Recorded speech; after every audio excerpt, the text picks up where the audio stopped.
Hello and good morning all of you. स्वागत आहे तुमचं मेगाबिट एज्युकेशनच्या युट्यूब चॅनलवर. तर चला बघूया आजचे आपण व्होकॅब्युलरीचे वर्ड्स, काही वन वर्ड सबस्टिट्यूशन्स आणि idioms and phrases. Okay, so आपला फर्स्ट वर्ड आहे तो आहे बिकम. बिकमचे डेफिनेशन आणि मीनिंग काय आहे?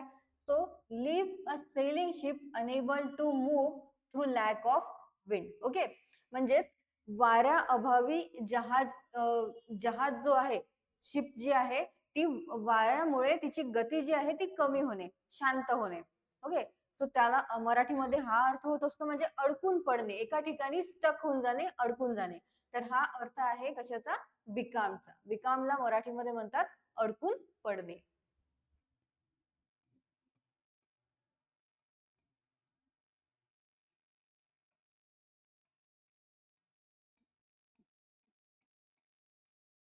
ओके,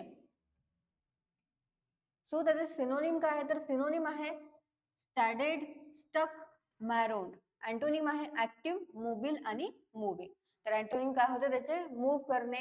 जसं सिनोनिम आहे त्याचं स्टक होणे, एका ठिकाणी शांत राहणे किंवा अडकून जाणे, त्याचं अपोजिट होत असते काय? मूव्ह होणे. नेक्स्ट आहे मिराज. मिराजचा अर्थ काय आहे? दिसल्यासारखं वाटणे पण प्रत्यक्षामध्ये ते नसणे. तर हा मिराजचा काय आहे? अर्थ आहे म्हणजे ऑप्टिकल इल्युजन. जसं बघा मिनिंग बघा त्याचं काय आहे? An optical illusion caused by atmospheric condition, specially the appearance of a sheet of water in a dessert.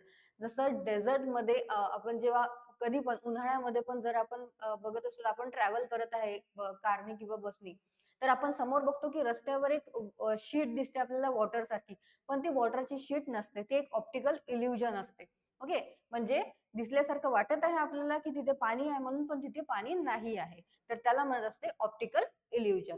म्हणजे दिसल्यासारखं वाटणे पण प्रत्यक्षात नसणे, हा अर्थ आहे मिराजचा मराठीमध्ये. तर सिनोनिम बघूया.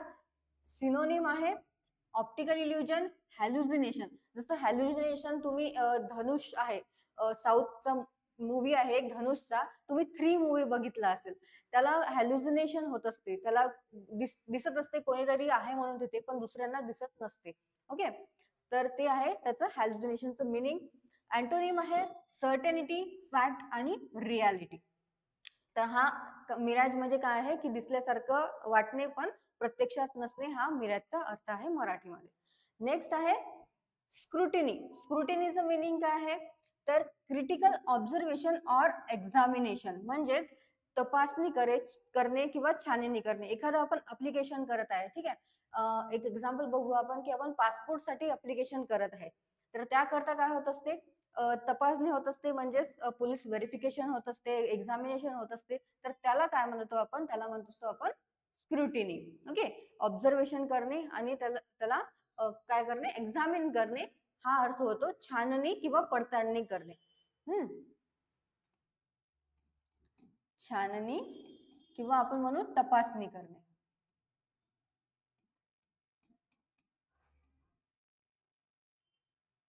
ओके, तर हा अर्थ आहे कशाचा? स्क्रुटिनीचा. सिनोनिम बघूया. सिनोनिम आहे केअरफुल एक्झामिनेशन, इन्स्पेक्शन, सर्वे. ओके, सर्वे तुम्हाला माहितीच आहे, सर्वे होत असतो वेगळ्या वेगळ्या गोष्टीचा, तर त्याला स्क्रुटिनी असं म्हणतो आपण. नेक्स्ट अँटोनिम आहे ग्लान्स, कर्सरी, लुक. तर हे आहे अँटोनिम स्क्रुटिनीचे. नेक्स्ट वर्ड बघूया. नेक्स्ट वर्ड आहे एनिमिटी. एनिमिटीचं मिनिंग काय आहे? तर एनिमिटीचं मिनिंग आहे a state or feeling of active opposition or hostility. म्हणजे शत्रू जो आहे, आपला जो एनिमी आहे, त्याच्या बद्दल द्वेषची भावना.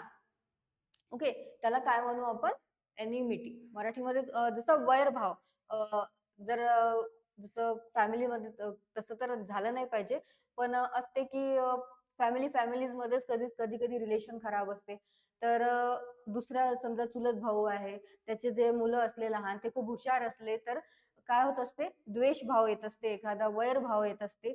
तर त्याला आपण काय म्हणू? त्याला आपण म्हणू एनिमिटी. ओके, तर मराठीमध्ये काय होते याचा अर्थ? वैरभाव किंवा शत्रूबाबतची एक काय?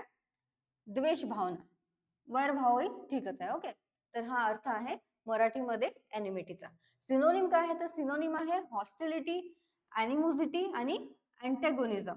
अँटोनिम्स आहे फ्रेंडशिप, गुडविल. तर हे वैरभाव हा असा अर्थ होतो कशाचा, एनिमिटीचा. नेक्स्ट बघूया. नेक्स्ट आहे to secure one word substitution बघूया. To secure a boat by attaching it to an अँकर.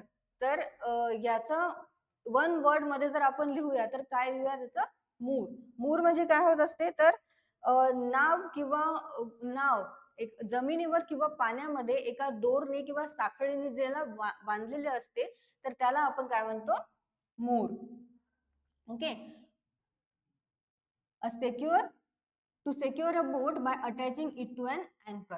बोटला सेक्युअर करणे अँकरनी, म्हणजे बोटला जाऊ न देणे. पाण्यामध्ये जेव्हा बोट असते तेव्हा अँकर टाकून तिला थांबवून ठेवलेलं असते तर त्याला काय म्हणत असते, त्याला म्हणत असते मोर. ओके. नेक्स्ट आहे पारबोली. पारबोली म्हणजे काय होते, a method of boiling briefly to cook food slightly. म्हणजे उकळत्या पाण्यात भाज्या किंवा काही पण भाज्या किंवा फळं वगैरे जास्त जास्त कुक न करणे, खूप कमी प्रमाणात कुक करणे, त्याला काय म्हणत असते, अर्धवट कुक करणे, अर्धवट शिजवणे, त्याला म्हणत असते पॅराबॉईल. ओके. पॅराबॉईल म्हणजे काय होते की method of boiling briefly to cook food slightly. अर्धवट भाज्या शिजवणे त्याला म्हणत असतो आपण उकळत्या पाण्यामध्ये, ते पण त्याला म्हणत असतो पॅराबॉईल. नेक्स्ट बघूया. नेक्स्ट आहे करी फेवर. तर करी फेवरचं मीनिंग आहे, if people try to curry favour they try to get people to support them.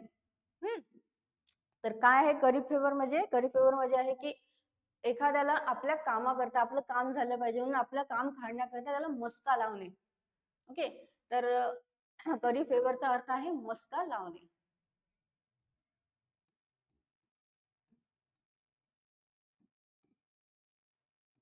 मस्का लावणे किंवा मस्का मारणे.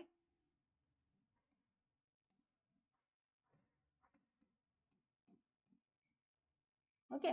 तर करी फेवर म्हणजे काय होते, मस्का लावणे, आपलं काम काढण्याकरता, आपलं काम झालं पाहिजे याच्याकरता त्याला मस्का लावणे, मस्का मारणे. नेक्स्ट आहे कर्व बॉल. तर कर्व बॉलचं मिनिंग आहे, if something is a curve ball it is descriptive. म्हणजे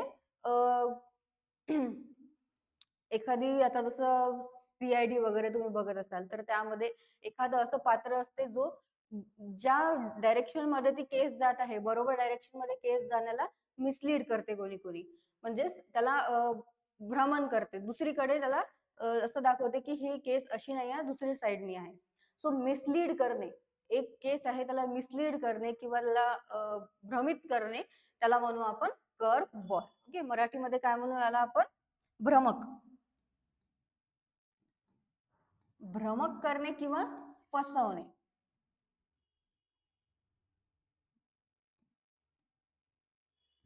तर याला म्हणू आपण कर्व बॉल, मिसलीड करणे.